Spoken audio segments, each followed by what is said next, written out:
नमस्कार दोस्तों, कैसे हो आप लोग। आई होप आप सभी लोग बहुत ही अच्छे होंगे। आज मैं अपना फेस नहीं दिखाने वाला हूँ। कारण क्या है कि मैं अभी अच्छा नहीं दिख रहा हूँ। आज मैं आप लोगों को इस वीडियो में बताऊंगा, यूनिवर्सिटी की परीक्षाएं चल रही हैं। कल यानी 9/5/2022 को बीए के भूतपूर्व और बैक पेपर वाले बच्चों का जो पेपर होगा वो गणित की होगी। और जो बीए द्वितीय वर्ष के विद्यार्थी हैं उनका हिंदी का ऑब्जेक्टिव वाला कोई पेपर होगा। और जो बीए थर्ड ईयर में है उनकी लिखित परीक्षाएं होंगी, जिसको लेकर के काफ़ी विद्यार्थी हमसे पूछ रहे थे कि सर लिखित परीक्षाएं कैसे लिखी जाए, टाइम मैनेजमेंट कैसे किया जाए। वो सारी चीज़ें आप लोगों को इस वीडियो में बताऊंगा। इस वीडियो में परीक्षा संबंधित कुछ और भी जानकारियां दूंगा जिसे आपको जानना बहुत ज़रूरी है। तो आप इस वीडियो को पूरा अंत तक ज़रूर देखिएगा। मैं स्टेप बाय स्टेप करूंगा। इस वीडियो में थोड़ा सा बड़ा बन सकता है, लेकिन आप लोगों को बहुत सही और सटीक इन्फॉर्मेशन मिलेगी। सबसे पहले मैं लेके चलता हूँ क्वेश्चन पेपर को लेकर के। देखो, आप लोगों के सामने इसी तरह क्वेश्चन पेपर आएंगे और अभी बहुत सारे विद्यार्थियों का लिखित परीक्षाएं देना बाकी है। मैं आप लोगों को बस बताता हूं कि किस प्रकार से प्रश्न आते हैं और उसमें किस प्रकार से लिखा जाता है और उसको टाइम मैनेजमेंट किस प्रकार से की जाती हैं, उसको मैं एक यहाँ पे लिख करके सारी चीजें समझा दूंगा। कौन सा पेन लूं, और हाँ, पेन के बारे में भी बताऊंगा कि आप किस प्रकार से पेन ले सकते हो और पेन यूज। हाँ, तो जैसे कि आप देख सकते हो, मैं अभी स्क्रीन पर आप लोगों को दिख रहा होगा, ये क्वेश्चन पेपर है। आप लोगों के सामने इसी प्रकार के क्वेश्चन पेपर होंगे। मैं तो ये आप लोगों को दिखा रहा हूँ, राजनीति शास्त्र का है। और इसमें भी 3 घंटे के पेपर होंगे। 100 नंबर का ये प्रश्न पत्र था। लेकिन आप लोगों का अगर 75 नंबर का पेपर होगा तो भी ये इसी प्रकार से होगा। केवल आप मेरी बातों को समझना और उसी प्रकार से अपने हिंदी के भी और तमाम जितने सारी पेपर होंगे उसी प्रकार से आप लोग उसको लिखित परीक्षाओं में आपको ये सहायता प्रदान करेगी ये वीडियो। तो मैं आप लोगों को बताते चलता आ रहा हूँ कि देखो, यहाँ पे सबसे पहले जब आपके प्रश्न पे अब हाथ में पेपर आए तो सबसे पहले आप इसको नोट को पढ़ लो। ये पढ़ना बहुत ज़रूरी है, जिसमें आपको 200 वर्ड से लिख सकते हो ज़्यादा, और जो दीर्घ उत्तरी प्रश्न है वो 500 वर्ड लिख सकते हो। यानी आप लोगों को इन बातों का ज़रूर ध्यान रखना है। और मैं वो भी बता देता हूँ कि कितने पेज में 200 वर्ड होंगे और कितने पेज में 500 वर्ड हो जाएंगे।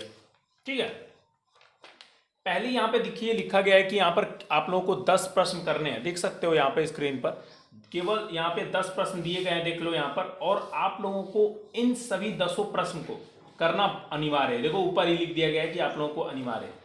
और यहाँ पे जो आप लोगों को यूनिट दिखा रहा है, ये दीर्घ उत्तरी प्रश्न है, जिनमें आप लोगों को इनमें से किसी एक प्रश्न को करना है और टोटल 4 दीर्घ उत्तरी प्रश्न देने होंगे। यानी यूनिट 1 से 1, यूनिट 2 से 1, और यूनिट 3 से 1, और यूनिट 4 से 1। यानी आप लोग समझ रहे हो ना।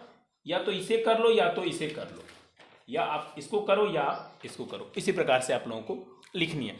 आई थिंक आप सब लोगों को क्लियर दिखाई दे रही है ना। हाँ, क्लियर तो दिखना ही चाहिए। हाँ, दिख रहा है क्लियर। फिर उसके बाद आप लोगों को इन बातों का ध्यान रखना है। जब आप इसको समझ लिए हो, आप अपना ये भी है कि क्वेश्चन पेपर जो आ रहा है, सबसे पहले तो देखो पहले कौन कौन से क्वेश्चन पेपर आ रहे हैं, उसके सामने एक छोटी सी बिंदी कर दो। ऐसा नहीं टिक मत मार दो, नहीं तो दिक्कत हो जाएगा। बस छोटा सा एक बिंदी कर दो कि हाँ, मुझे ये प्रश्न आ रहा है। और इसको थोड़ा सा पढ़ने में थोड़ा सा आप अपना समय जो भी है वो दे सकते हो, हल्का हल्का। ऐसा नहीं कि आप इसको पढ़ने में ही लग जाओ, क्योंकि बीए की परीक्षा में लिखना बहुत ज़्यादा ज़रूरी होता है। ठीक है ना। अब उसके बाद जब आप इसको देख लेते हो, लिख लेते हो, अब आती है कि टाइम मैनेजमेंट किस प्रकार से करना है। ठीक है ना। टाइम मैनेजमेंट अगर आपके पास नहीं है तो आपका आया हुआ प्रश्न भी छोड़ के चले आओगे और बाद में बोलोगे कि करी भैया आपने नहीं बताया। तो पहले समझ लो, उसके बाद आप अपना लिखना शुरू करना। यहाँ पे देखिए लिखा गया कि 10 प्रश्न करने हैं, और मैं आपको इस तरह से समझाता हूँ कि इन 10 प्रश्न को केवल आप लोगों को 5-5 मिनट समय देना है। मेरी बात को ध्यान से समझना। जो समझ के आएगा ना वो अच्छा नंबर लाएगा, अन्यथा आप लोग को जो मर्जी वो करना। ठीक है। आप लोगों को जो ये 200 वर्ड में करने हैं, इसमें आप केवल 5 मिनट का समय दीजिएगा। 5 मिनट याद रखिएगा। यानी 5 मिनट का समय दिया, यानी 10 पे कितना मिनट हो गया, टोटल हो गया 50 मिनट। ठीक है, टोटल 50 मिनट समय हो गया। अगर आपको 200 वर्ड लिखने हैं तो आप तो एक तो देखो, जो पेज मिलती है ना वो बहुत बड़ी मिलती है। तो थोड़ा सा दूर दूर छोड़ छोड़ के, जो मतलब मेरे टाइप के बच्चे हैं, जो मतलब कम पढ़ते हैं, उनको बस पास ही होना है, उन लोगों के लिए और जो भाई अच्छा पढ़ते हैं, अच्छा लिखते हैं, वो तो भाई महान ही लोग हैं। तो क्या करना है आप लोगों को कि एक तो पहला पेज और उसके पलटने के बाद जो दूसरा पेज होता है वो दूसरा पेज, आप 200 वर्ड में वो चीज़ क्लियर हो जाती है। मैंने भी उसी प्रकार से लिखा था और मैं भी पास हो गया था। तो आप लोग को भी उसी तरह से लिखना है। 50 मिनट हुआ। और हाँ, एक बात का जरूर ध्यान रखना, अगर आप प्रश्नोत्तर 1 लिख रहे हो, जिससे कि मैं राष्ट्रहित लिख रहा हूँ, प्रश्नोत्तर 2 लिख रहा हूँ, राष्ट्रहित लिख रहा हूँ, तो केवल इसमें मुझे 5 मिनट ही देने हैं। अगर आपको अधिक आ रहा है तो उस पर ध्यान मत दो, अपना छोड़ दो उस प्रश्न को। अब सीधा 5वां नंबर इस पे चले जाओ, तीसरे नंबर पे चले जाओ। इस पे अब शक्ति संतुलन पे आपको अपना 5 मिनट देना है। उसी तरह से आपको यहाँ पर जितने सारे चीज़ें हैं, जैसे कि चूजा खेल सिद्धांत, इसके ऊपर 5 मिनट देना, यानी सबके ऊपर 5 मिनट से अधिक मत समय देना, यानी आपका टोटल हो गया 50 मिनट। इस प्रकार की घड़ी ले लेना, कोई भी स्मार्ट वॉच लेकर मत जाना, इस प्रकार की घड़ी ले लेना। और घड़ी को देखो, देखने में ज़्यादा सेकंड का समय नहीं लगेगा, ऐसे लिख रहे हो, ऐसे पलट के देख सकते हो, देख लेना। 5 मिनट जैसे हुआ, प्रश्न को छोड़ दो, दूसरा प्रश्न लिखना शुरू कर दो। अगर इस तरह करोगे तो आपका एक भी प्रश्न नहीं छूटेगा और सारे प्रश्न को आप लोग टच कर दोगे। देखो, कोई भी एग्जामिनर चेक करता है तो वो देखता है कि इस विद्यार्थी सारा लिखा है ना। और कभी भी दीर्घ उत्तरी प्रश्न मत लिखना। मैं एक बार गलती कर दिया हूँ, आप ऐसी गलती बिल्कुल मत करना। आप लोगों को इन बातों का ध्यान रखना है कि पहले छोटे प्रश्न आ रहे हैं ना, उनको पहले कर लो, बाद में लॉन्ग क्वेश्चन करना। लॉन्ग में थोड़ा सा कम भी लिख जाएगा ना, कोई बात नहीं है, लेकिन आप लॉन्ग को लिखना शुरू कर दोगे ना तो पूरी तरह से आप लोगों को ज़्यादा दिक्कत हो जाएंगे। यहाँ तक जो लोग समझ लें अच्छी बात है। अब मैं यहाँ पर नेक्स्ट इधर पेज पलट देता हूँ। देखो, ये जो चीज़ें हैं वो 500 वर्ड में लिखना है। 500 वर्ड में लिखना है, यानी एक प्रश्न पे आपको आधे घंटे का समय देना है। बात को समझो, 4 प्रश्न करने हैं, 4 प्रश्न अगर करने हैं आपको, और आपको 2 घंटे का और समय बचा है। देखो, मान लो इसको 50 मिनट नहीं, इसको मान लो आप 1 घंटे में लिखे हो। फिर उसके बाद यहाँ पे आपको 4 प्रश्न करने हैं 2 घंटे में, ठीक है ना। देखो यहाँ पे, हाँ, 4 घंटे जो है ना, 4 प्रश्न को करने हैं 2 घंटे में, तो आपको एक पे कितना लगेगा, 30 मिनट। तो 30 मिनट से ज़्यादा आप किसी भी प्रश्न को मत देना। अब सवाल ये उठता है, ये भी बहुत सारे ऐसे विद्यार्थी पूछते हैं कि क्या मैं इसको लगातार लिख सकता हूँ। ऐसा बिल्कुल नहीं करना है। आप लोग को इन दोनों में से किसी एक को लिखना है, तो वही चीज़ काउंट होता है, या इन सब चीज़ों में एक लिखना है, तभी ये काउंट होगा, ठीक है। हाँ, तो मैं आपको बता रहा था कि आप लोगों को केवल इसमें 30 मिनट समय देने हैं। 30 मिनट से बिल्कुल आगे मत करना, नहीं तो आपके सारे प्रश्न छूट जाएंगे। देखो, लास्ट में आपको एक निंजा टेक्निक भी बताऊंगा कि जो अगर मान लो कि आप मेरी भी तरह हो, मेरा मतलब मेरे से भी मतलब और भी नीचे हो, तो आप समझ लो क्या करना है। आपको इनमें से जो प्रश्न नहीं आ रहा है, मान लो इसको पढ़ के नहीं गए हो और ये 2 लोग दे दिए हैं, तो कोई दिक्कत नहीं है, प्रश्न को छोड़ना नहीं है। आप जो याद करके आए हो, अगर उसको सिंपली लिख दो प्रश्नोत्तर डाल के, और बिल्कुल सही हेडिंग सही दो। ऐसा नहीं कि हेडिंग इनका डाल दो और लिख दो कुछ और, ऐसा बिल्कुल मत करना। आप लोगों को जो चीज़ लिख रहे हो उसी के बारे में हेडिंग करो, क्योंकि जो कॉपी चेक करने वाला होता है ना, वो गुरु होते हैं और उनको सारी चीज़ें जानकारी होती है। ऐसे नहीं है कि कोई भी किसी भी सब्जेक्ट को चेक कर देता है। तो आप इन चीज़ों का भी अवश्य ध्यान कर लेना, नहीं तो परेशानी हो जाएगी, ठीक है। यहाँ तक जो चीज़ समझ गए हो अच्छी बात है। नहीं, जो चीज़ डाउट है कि लिखना कैसे है, आप नीचे कमेंट करके पूछ सकते हो। कुछ विद्यार्थी पूछ रहे थे कि प्रैक्टिकल के एग्जाम कब होंगे, तो बता दूंगा यार, निश्चिंत रहो। अब आप लोगों को अगर ये चीज़ समझ में आ गया होगा तो आप लोगों को आई थिंक और इसमें और कुछ बड़ी चीज़ें नहीं बतानी है। हाँ, इनको क्या करना कि कम से कम आप 1.5 पेज में लिखना, 1 2 3, आधे घंटे का समय है ना, तो इसमें आप देखो, इसमें 5 मिनट दे दो।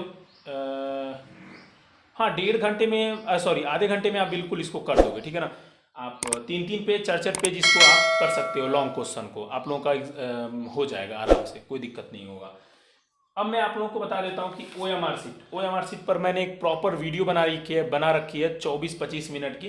अगर नहीं देखे हो तो जाकर के देख लो, वहाँ पर मैंने सारी चीज़ें बता रखी हैं कि OMR शीट पर आप लोगों को किस प्रकार से लिखना है, कैसे आप लोगों को फिल करना है, वो सारी चीज़ें बता रखा हूँ। तो आप लोग अगर उसे नहीं देखे हो तो जा करके देख लेना। अब कुछ महत्वपूर्ण जानकारी जिसके लिए विद्यार्थी यहाँ तक पहुँचे हैं, बताना चाहूँगा कि देखिए, मैं ज्योग्राफी का अभी क्वेश्चन पेपर कुछ गड़बड़ी हो गई थी, लेकिन उसको अभी मैं ठीक कर दिया हूँ।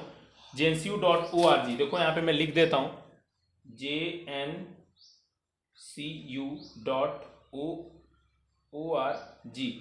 या आप लिख सकते हो कि JNCU क्वेश्चन पेपर, जो भी लिख सकता है JNCU क्वेश्चन पेपर लिख देना। आप लोगों को पहली जो वेबसाइट दिखाई देगी उस पर आप लोगों को ये तमाम जो मैं अभी क्वेश्चन पेपर दिखा रहा हूँ वो सारी चीज़ें वहाँ पे मौजूद हैं, मिल जाएंगी और आप लोगों को पढ़ाई में बहुत ही हेल्पफुल होंगी।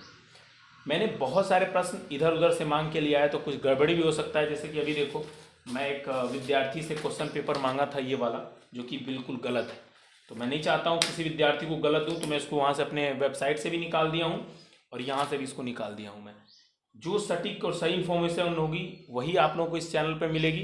वीडियो पसंद आया होगा तो लाइक कमेंट शेयर करना। मैंने स्टार्टिंग में एक वीडियो इस प्रकार पे बनाई थी, फेस दिखा के बनाया था, किस तरह से आपको लिखना है, कैसे परीक्षा में पास होना है। काफ़ी विद्यार्थी मुझसे संतुष्ट थे और मैंने उस पर बहुत ही अच्छा रिस्पॉन्स मिला था। तो आप लोग भी इस वीडियो पे काफ़ी रिस्पॉन्स दीजिएगा, ताकि मैं आप लोगों के लिए इसी तरह से सही और सटीक इन्फॉर्मेशन ला सकूँ। मैं बस कुछ सेकंड में सोच लूँ, कुछ छोड़ा तो नहीं हूँ ना लिखने वाले में। नहीं, हाँ, स्केच वेज, बस देखो स्केच वाला वो देखो, अब स्केच मेरे पास वो मौजूद नहीं था। आप लोग कोई भी हल्की पेन का यूज़ करो। जैसे मैं अपना बताता हूँ, ब्लैक पेन से लिखना पसंद है तो ब्लैक पेन से भी लिख सकते हो, लेकिन थोड़ा सा स्केच रहता है ना, थोड़ा सा और भी अच्छा लगता है। और हाँ, कोई भी नई पेन खरीद करके लिखना शुरू मत कर देना मेरे भाई। कल तक का भी समय है, बार बार जा करके लिख दो, 4-5 बार। मैं जो चीज़ बताया हूँ, टाइम घड़ी ले करके, टाइम वॉच लगा करके लिखना शुरू कर दो। जैसे मान लो आप एग्ज़ाम हॉल में बैठे हो और आप घर पे ही हो, एग्ज़ाम हॉल पे महसूस कर लो, उसको फील कर लो, जैसे आप किसी न किसी को फील करते हो उसी प्रकार से, और इसको लिखना शुरू कर दो। जब आप इस प्रकार से लिखना शुरू कर देते हो, कम से कम 4-5 बार लिख दोगे तो यार दिमाग में घुस जाएगा। कितना प्रश्न है यार, देखो इसमें करने हैं 4, इसमें करने हैं 10, इसमें करना है 2-2 पेज। अब बात यही थोड़ी है कि मान लो कि जो लिख करके गए और राष्ट्रहित नहीं आया, कुछ और हित लिख के चले आओ, मतलब लिख के आ जाओ, ऐसा नहीं छोड़ के मत आना। मेरे कहने का तात्पर्य यही है, किसी भी विद्यार्थी को कोई प्रश्न नहीं छोड़ना है जो मेरी वीडियो देख रहा है। हालांकि मैं इतना ज्ञान दे रहा हूँ, मेरे से भी एमए में पहला जो पेपर था वो छूट गया था। कारण ये था कि वो सेंटर मिल ही नहीं रहा था मेरे को, और मैं बहुत काफ़ी खोजने के बाद मुझे मिला, तो थोड़ा सा टाइम मैनेजमेंट नहीं कर पाया। लेकिन आपको बता रहा हूँ, आप गलती मत करके आना, नहीं तो बाद में आपको पछताना मेरे जैसे आप पछताने लगोगे, ठीक है ना। तो अपना जो भी पर्सनल एक्सपीरियंस था बता दिया हूँ। BA BSc BCom वाले छात्र खुश हो तो लाइक कमेंट शेयर कर दो। और आप लोगों का जो टाइम टेबल है देखो इसी प्रकार से है। 9 तारीख को हिंदी का 2य वर्ष का, और हिंदी का 3य वर्ष का, किसी का एक ऑब्जेक्टिव होगा तो किसी का यहाँ पे लिखित होगा, ठीक है। देख लो यहाँ पे सारी चीज़ें, स्टार का मतलब होता है लिखित है, ठीक है। स्टार का मतलब होता है ऑब्जेक्टिव है, और बिना स्टार का मतलब है लिखित है। तो लिखित वालों बच्चों को बता दिया, क्लियर हो गया ना। इसी तरह टाइम मैनेजमेंट कर लेना। अब इसी के साथ वीडियो को समाप्त करते हैं, लेते हैं इजाज़त। और हाँ, मैं फेस आज क्यों नहीं दिखाया हूँ, इसका जो कारण है अपने ब्लॉग चैनल पे अपलोड कर दिया हूँ, जो कैरी सोमू ब्लॉग, यूट्यूब पे सर्च करके जाके देख सकते हो। तो आपको पता चल जाएगा कि मैं क्यों अपना फेस नहीं दिखाया हूँ। इसी के साथ लेता हूँ इजाज़त। जय हिंद, वंदे मातरम, भारत माता की जय। और हाँ, उस चैनल को सब्सक्राइब करना और कमेंट करके ज़रूर बताना कि आप लोग यहाँ से हमारी वीडियो देख के वहाँ पहुँचे हो, ताकि मुझे पता चल सके कि मुझे कितने लोग फॉलो करते हैं। और इंस्टाग्राम का भी लिंक है वीडियो के डिस्क्रिप्शन में, वहाँ पे भी मैं सही और बातचीत कर लेता हूँ, आप लोगों को रिप्लाई वहाँ पे भी दे सकता हूँ पर्सनली, तो आप मुझे वहाँ पे भी जाके फॉलो कर सकते हो। जय हिंद।